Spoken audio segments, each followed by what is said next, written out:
Good evening. This is Barbara. So, I am 7 hours post installation of the BCG, the Bacillus Galmont Jurua virus, into my bladder. I'm sure I'm botching that term. It's easier to say BCG. But at any rate, I'm clearing the biohazard hurdle here, which is when you insert a live virus into someone's bladder for 4 to 6 hours after the installation. You have a biohazard, which is live bacteria is being expelled when I go to the bathroom. So we have a very elaborate system here, and thank God we have 2 bathrooms here in our home. And so one is dedicated to me and one is dedicated to my wife and a guest during this particular 6 to 8 hour window where there's a possible risk of contamination with this strain of the Bacillus virus. So the immediate thing that you do right after the installation is you have to hold the virus in your bladder and cannot void it out for 2 hours. That allows for a coating of the virus and the subsequent interaction with your antibodies in your immune system, which is why it's called immunotherapy. So that process is what prevents the growth of the new tumors, and that happens for 2 hours, and then you immediately go into flush mode, which is the same when you have chemotherapy, which is what I had the first time around. So I have been drinking, I think I'm at 2 gallons of water at this point, since 5:15. So for the last 7 hours,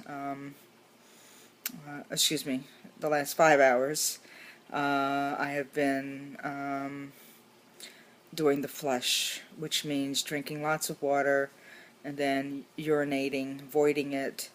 And then what's different with this immunotherapy with the live virus is I then have to go into a very intense bleaching and bacterial scrubbing mode, which protects me and our home and our cats and my wife and everybody from any infection in this acute period of time. And then after the 8 hours in total, 6 hours post-installation, 2 hours for holding the virus inside of me, then we're free and clear. So I'm really exhausted. I have a slight headache, and I'm not sure if it's from the virus or from the bleach solution I've been using. I'm exhausted. I think I'm urinating probably once every, 10 minutes at this point. So it is sort of exhausting. I need to go at it for another hour, and then I'm going to go to bed, and we'll be free and clear. So all in all, this first installation of BCG is sort of unremarkable, except for the routine for cleaning up and being mindful that I've got a live virus that I've got to make sure I'm protecting myself and others from. I think some of the side effects I'm supposed to be looking out for are chills and fever. Fever's over 101 is a real dangerous situation. Any sort of bleeding that might mimic, say, menstrual bleeding, sort of on that level, that would be a very big warning sign that something's awry. But other than that, it's sort of like a frequency increasing urge to go, and again with the flushing, just a lot of voiding, and which I'm kind of accustomed to. This is sort of part and parcel of what happens when you're dealing with a bladder that's under attack by cancer. And my bladder's fighting it. I'm fighting it. this round of treatments designed to fight it, and so far so good. And I think I'm in the norm, which is usually the first, maybe even the second or the third round of the BCG installation can be fairly unremarkable. Sort of annoying and certainly exhausting with dealing with everything you need to do, but nothing too adverse. And I hear that installations 4, 5, and 6 is a horse of another color, but you know what? I'm just going one day at a time, one moment at a time, one treatment at a time.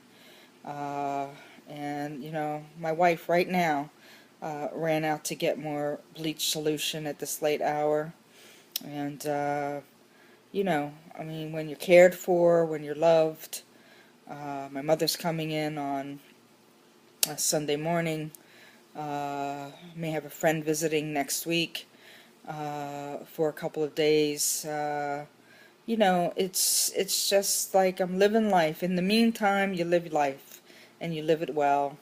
And when you're not well, you take care of yourself and you rest. And that's really been my approach to this whole thing. So I'm blessed. I've got lots of love and support. Lots of friends liking me on Facebook and Twitter, and getting lots of messages on those two forms of social media. I'm getting phone calls, getting text messages, getting cards in the mail, and you know, I'm just a fortunate person that I have an opportunity to be cancer-free, and I'm really humbled by that reality when we lose so many to this kind of cancer and other kinds of cancer. And I know many in my life who have passed on, so I'm mindful of sort of the element of luck and chance, and just got to do my part to help move through this. Good night all.